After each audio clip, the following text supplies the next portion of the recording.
Okay, so what makes the original X100 so special?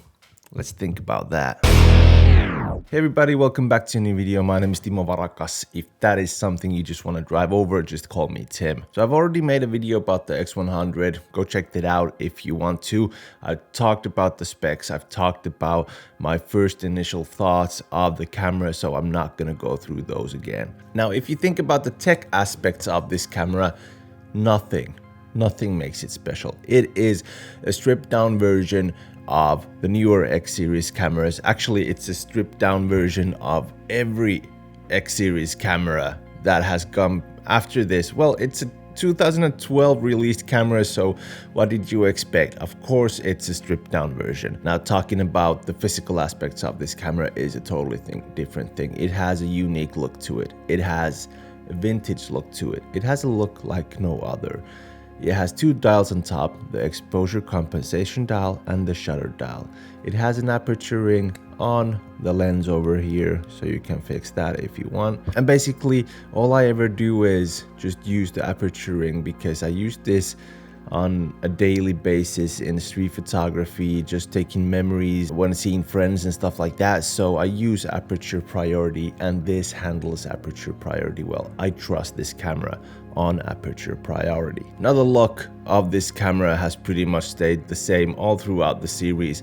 And why not? Why would you change something that people admire, desire, that they just really like? So no, you shouldn't change things like that. Now, for some people, it might be how it looks that they are buying the camera, but for me, it's something else. It's the compact size of the camera. It's easy to carry with you wherever you go. I took this camera to Helsinki with me to watch Rammstein, hence the cap. But in a day and age like this, where everybody has a phone in their pocket that has a camera that is sharper than an eye, the security guard said, no cameras.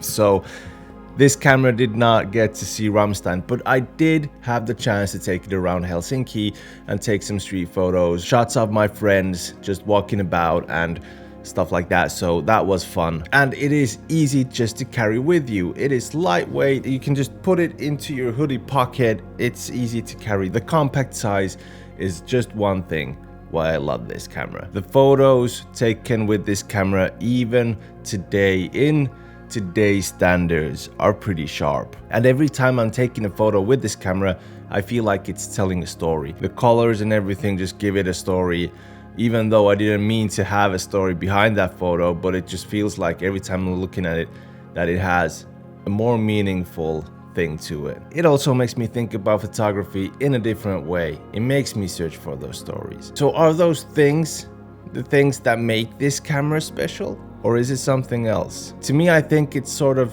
something of a legacy thing. This X100 here is the oldest of the bunch of the X100s. It started something. Every time I hold this camera, for some reason, this camera feels important.